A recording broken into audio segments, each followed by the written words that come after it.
Teman-teman, saya akan menjelaskan tentang sistem saraf. Sistem saraf merupakan rangkaian organ yang kompleks yang membentuk sistem yang terdiri dari jaringan saraf yang terletak di seluruh jaringan tubuh. Teman-teman harus tahu bahwa sistem saraf juga merupakan sistem informasi yang terintegrasi, berfungsi untuk menerima data, mengolah, menentukan respon, dan memberikan perintah kepada seluruh organ tubuh untuk melakukan tindakan penting demi keadaan homeostatis. Nah, sistem saraf terbagi menjadi dua. Yang pertama, sistem saraf pusat dan sistem saraf tepi. Sistem saraf pusat terbagi menjadi otak dan sumsum tulang belakang. Otak sendiri terdiri atas otak besar, otak kecil, dan saraf penghubung. Nah, teman-teman, sistem saraf tepi terbagi menjadi dua, yaitu saraf somatik dan saraf otonom. Teman-teman harus tahu bahwa saraf somatik terbagi menjadi dua, yaitu saraf kranial dan saraf spinal. Sedangkan saraf otonom juga terbagi dua, yaitu saraf simpatik dan saraf parasimpatik. Terdiri dari otak depan. Otak depan terbagi menjadi dua, yaitu talamus dan hipotalamus. Ada juga otak tengah. Otak tengah terletak di depan otak kecil dan jembatan Farol. Otak belakang terdiri dari tiga bagian, yaitu otak kecil atau cerebellum, pons faroli, dan medula oblongata. Otak besar merupakan bagian terbesar dan terdepan dari otak manusia. Otak kecil terletak di belakang kepala, di bawah otak besar. Otak kiri berfungsi untuk mengontrol gerakan di sisi kanan tubuh. Otak kanan berfungsi untuk mengontrol pergerakan di sisi kiri tubuh. Adapun korteks otak. Korteks otak merupakan lapisan tipis yang membungkus otak. Nah, korteks otak tersusun atas tonjolan berlipat berkerut yang disebut giri dan celah yang disebut sulci. Bagian-bagian otak terdiri dari satu meninges atau selaput otak, berfungsi untuk menutupi dan melindungi otak, dan saraf tulang belakang. Yang kedua, talamus. Talamus berfungsi untuk menghantarkan sinyal sensorik serta motorik yang berhubungan dengan kesadaran, tidur, serta kewaspadaan ke korteks otak. Yang ketiga, hipotalamus. Hipotalamus mempunyai fungsi yang paling utama adalah menjaga homeostatis, yaitu memastikan dan mempertahankan semua sistem tubuh berjalan stabil. Cerebrum atau otak besar memiliki fungsi untuk gerak sadar seperti kontraksi, memori, dan persepsi. Yang kelima, hipofisis atau kelenjar pituitari. Kelenjar produsen hormon-hormon tertentu yang bertindak sebagai pengendali berbagai aspek tubuh manusia. Yang keenam, ada pons faroli atau jembatan Farol, berfungsi sebagai penghubung serabut saraf antara otak kecil bagian kiri dan kanan, serta penghubung serabut saraf otak besar dengan sumsum tulang belakang. Yang ketujuh, medula oblongata. Medula oblongata berfungsi untuk mengatur tindakan refleks yang melibatkan wajah dan tenggorokan. Yang kedelapan, cerebellum atau otak kecil, memiliki fungsi utama sebagai mengontrol gerak dan keseimbangan, dan membantu belajar dan mengingat kemampuan motorik. Bagian-bagian otak yang pertama, medula. Medula mengontrol refleks seperti batuk, bersin, mengejap, menelan, dan sebagainya. Juga merupakan pusat parasimpatik yang mengontrol respirasi, denyut jantung, kontraksi pembuluh darah. Yang berikutnya, cerebellum, menghubungkan impuls-impuls dari sentuhan, tekanan, dan menjaga keseimbangan tubuh. Talamus. Talamus menjaga lingkungan internal tubuh, tekanan darah, pusat pengaturan sensoris, selera makan, rasa nikmat, dan tidur. Cerebrum, bagian terbesar dari otak atau sering disebut otak besar, merupakan pusat intelijensi atau kecerdasan dan aktivitas tingkat tinggi seperti ingatan, kesadaran, kemauan, dan pandangan. Sumsum tulang belakang. Sumsum tulang belakang adalah saraf yang tipis yang merupakan perpanjangan dari sistem saraf pusat dari otak yang melengkung serta dilindungi oleh tulang belakang. Fungsi utama sumsum tulang belakang adalah transmisi pemasukan rangsangan antara periferi dan otak. Fungsi lain sumsum tulang belakang adalah mengontrol gerakan refleks, termasuk gerakan refleks pada mata, hidung, dan lain sebagainya. Saraf kranial. Saraf kranial ada 12 pasang. Yang pertama, saraf pembau atau neuron olfaktorius ada dari lendir hidung. Berikutnya, saraf penglihat atau neuron optikus dari retina mata. Berikut saraf otot mata ada 3. Yang pertama neuron okumulatorius, yang kedua trochlearis, yang ketiga abducens. Itu menginervasi otot-otot bola mata. Yang keempat, keenam, saraf kembar 3 atau neuron trigenimus dari wajah menginversi otot-otot untuk mengunyah. Ketujuh, saraf wajah atau neuron facialis dari lidah menginervasi otot-otot untuk ekspresi wajah. Yang kedelapan, saraf pendengar ada 2, neuron inakusticus dan neuron auditori dari telinga bagian dalam untuk mendengar dan juga keseimbangan. Berikutnya, saraf lidah hulu kerongkongan atau neuron glossopharyngeus dari bagian lidah bagian belakang untuk menginervasi otot-otot lidah.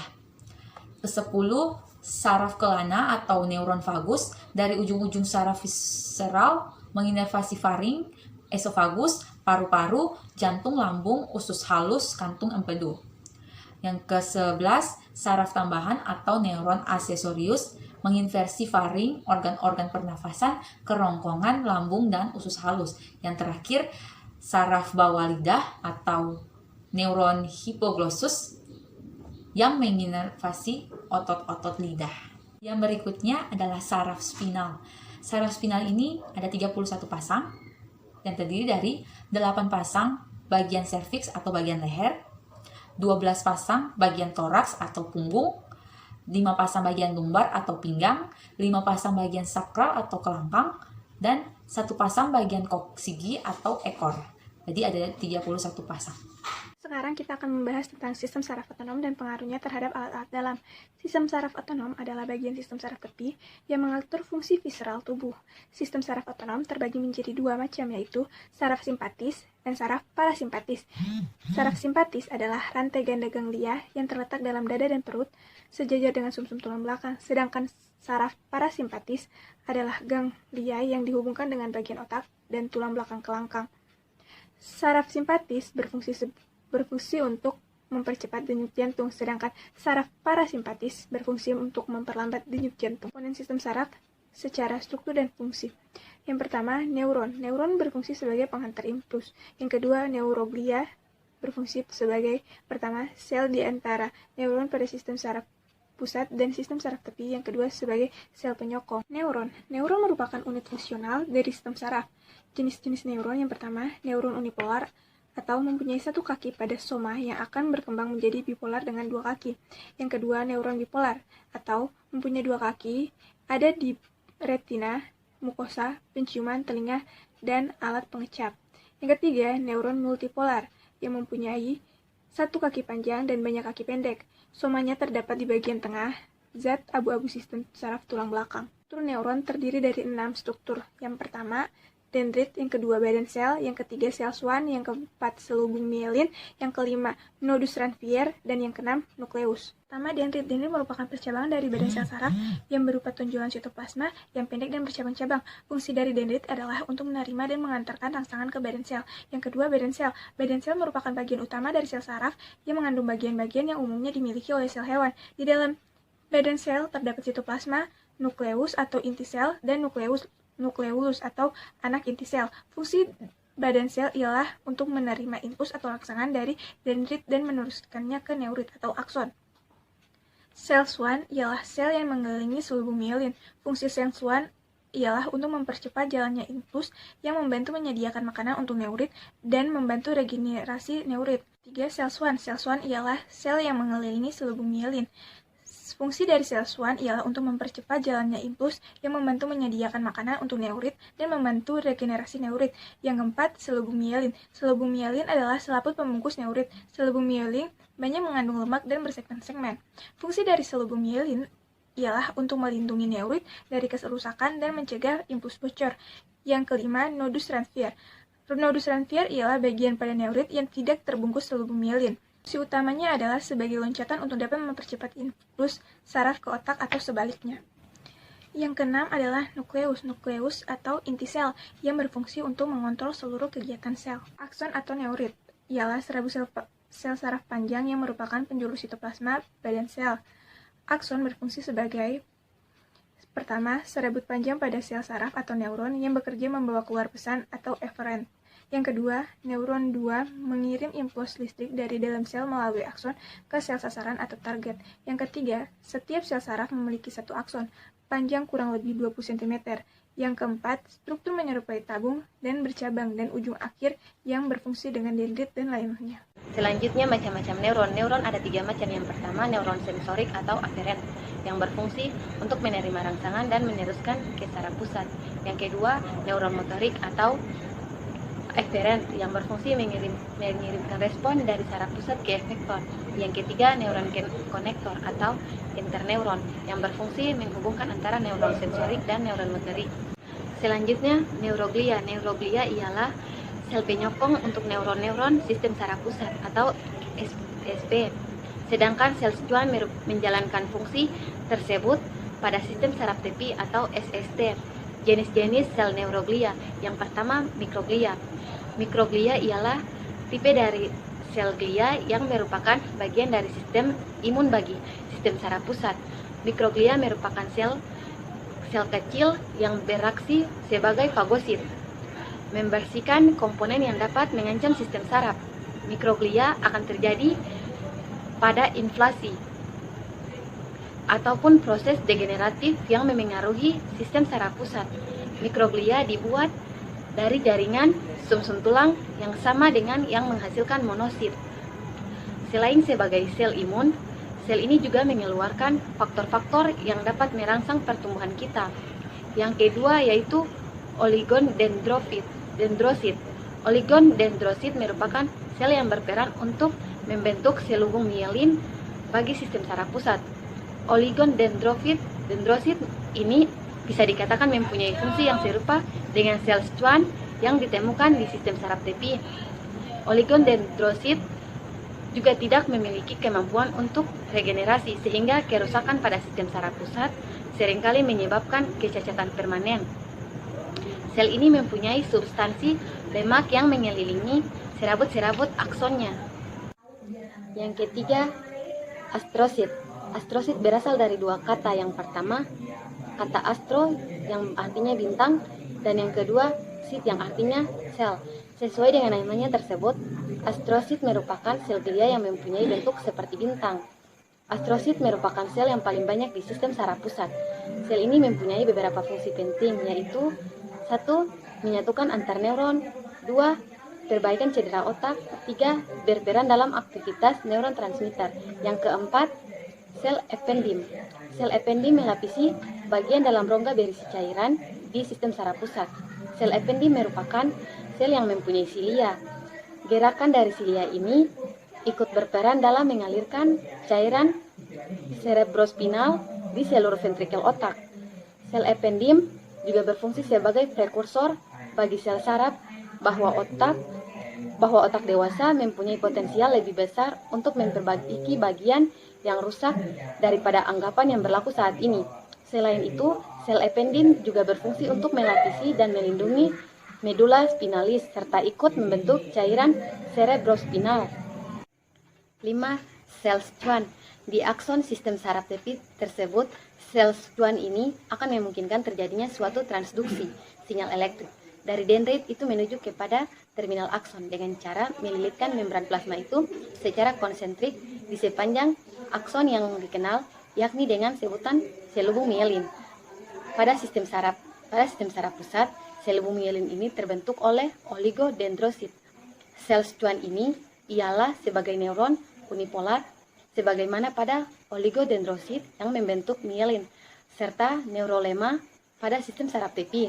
Neurolema ini ialah membran sitoplasma halus yang dibentuk dari sel-sel Schwann yang membungkus serabut akson neuron di dalam sistem saraf tepi, baik yang bermielin atau juga tidak bermielin. Neurolema ini adalah struktur penyokong serta pelindung bagi serabut akson.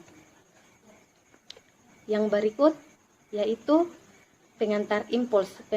Pengantar impuls dibagi menjadi dua. Yang pertama, sinyal kimia yang akan menghasilkan neurotransmitter adrenalin noradrenalin, dopamin, dan asetilkolin. Yang kedua, sinyal elektrik yang akan menghasilkan potensial aksi sel saraf untuk menghantarkan impuls sepanjang akson. Yang terakhir, proses terbentuknya impuls. Yang pertama, rangsangan diterima oleh reseptor. Yang kedua, terjadi depolarisasi pada reseptor. Dan yang ketiga, impuls akan dijalarkan.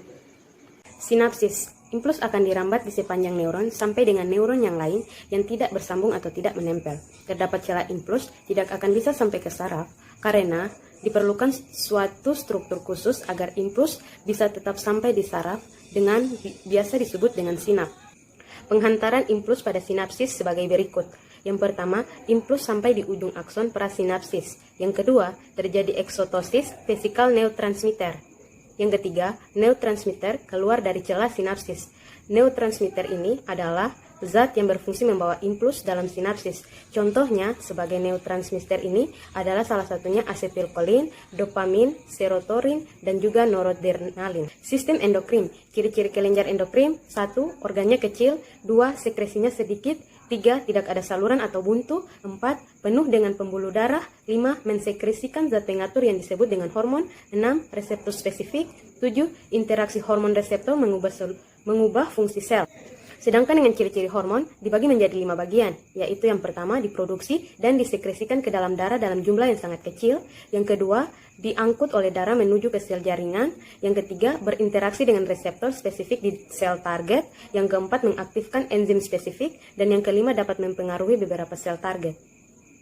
Kesempatan yang diberikan, perkenalkan, nama saya Dini Ivaniai dengan NIM 2018-76058. Di sini saya akan menjelaskan pada bagian sistem endokrin di beberapa bagiannya, yaitu sumber penghasil hormon, bahan penyusun hormon, nama-nama kelenjar dan lokasinya, organ endokrin, ruang lingkup kerja hormon, faktor-faktor yang mempengaruhi reseptor hormon, dan pengaktifan gen. Yang pertama, di sini saya akan menjelaskan tentang sumber penghasil hormon. Sumber penghasil hormon ada 3 bagian. Yang pertama, organ dalam tubuh. Yang kedua, tumbuhan. Dan yang ketiga, dibuat secara sintesis. Ya, selanjutnya, bahan penyusun hormon. Bahan penyusun hormon ada 2 juga, yaitu utama dan tambahan. Pada utama, yaitu menyangkut protein, peptida, rangkaian asam amino, kolesterol, dan steroid. Sedangkan pada tambahan, yaitu minum dan pankreas. Yang keempat, berlokasi di dekat ginjal, yaitu suprarenalis atau adrenal. Yang kelima, berlokasi di daerah pelvis, yaitu ovarium atau betina. Dan yang keenam, berlokasi di inguinal, yaitu testis atau jantan. Terus selanjutnya, organ endokrin. Organ endokrin ada 3. Yang pertama berupa sel argentat. Sedangkan pada tambahan yaitu karbohidrat dan asam asialat. Ya, yang berikut nama-nama kelenjar endokrin dan lokasinya. Ada beberapa, yaitu yang pertama berlokasi di kepala atau dasar otak, yaitu hipotalamus dan hipofisis. Yang kedua berlokasi di leher yaitu tiroid dan paratiroid. Yang ketiga berlokasi di rongga abdomen, yaitu ventriculus, duodenum, dan sel argentavin dalam lambung dan hormon gastrin. Yang kedua, kelenjar dalam organ lain, yaitu pulau Langerhans dalam pankreas, dan insulin, glukagon, dan somatostatin. Dan yang ketiga, organ endokrin. Organ endokrin ada beberapa, yaitu kel hipofise, kel tiroid, kel paratiroid, kel adrenat atau supral atau epifise, dan yang terakhir gonad atau ovarium dan testis. Selanjutnya, lingkup kerja hormon. Lingkup kerja hormon yang pertama mengendalikan medium dengan jalan mengatur komposisi kimia dan volume, dan yang kedua mengadakan tanggapan terhadap perubahan lingkungan. Ketiga, berperan dan perkembangan dan pertumbuhan, dan yang terakhir keempat, terlibat proses reproduksi. Ya, selanjutnya kita masuk pada faktor yang mempengaruhi sekresi. Ada 2, yaitu saraf dan kimia. Pada saraf ada beberapa, yaitu suplai saraf dari sistem saraf otonom.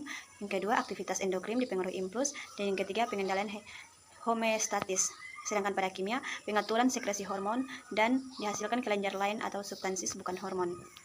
Ya, selanjutnya kita masuk pada metode studi. Metode studi ada beberapa juga. Yang pertama, ekstripasi kelenjar endokrin, metode penyuntikan, metode klinik, metode analitik, dan metode penurut. Selanjutnya, pada reseptor hormon pada membran sel. Reseptor hormon pada membran sel ada 4 bagian. Yang pertama, hormon peptida tidak dapat melintasi membran sel, tetapi reseptor hormon yang bersangkutan berada pada tepi luar membran sel. Dan yang kedua, peningkatan hormon pada reseptor akan mengaktifasi adenilat sikalase yang berada di membran dan bagian dalam membran. Dan yang ketiga, peningkatan konsentrasi C-AMP seluler akan mengaktifasi sistem enzim atau sistem transport membran. Dan yang keempat atau yang terakhir, C-AMP sebagai second messenger selain C-AMP, ion -P sebagai second messenger selain C-AMP, ion -Ca+, dan berbagai peptida juga dapat berfungsi sebagai second messenger. Ya, selanjutnya pada bagian yang terakhir yaitu pengaktifan gen. Pengaktifan gen ada 2, yaitu hormon ini akan terikat pada reseptor yang berada dalam sitoplasma. Hormon yang reseptor kompleks ditranslokasikan ke dalam inti sel. Pengikatannya dengan reseptor akan menstimulasi transkripsi seksual DNA yang spesifik. Kemudian yang kedua atau yang terakhir, selanjutnya terjadi perbanyakan pembentukan molekul mRNA pada ribosom yang diperlukan untuk sintesis protein tertentu yang bertanggung jawab sebagai perantara efek hormon Nyamber. Selanjutnya terjadi perbanyakan pembentukan molekul mRNA pada ribosom yang diperlukan untuk sintesis protein tertentu yang bertanggung jawab sebagai perantara efek hormon yang bersangkutan. Ya, itulah hasil penjelasan dari saya tentang sistem endokrin pada bagian hormon. Terima kasih.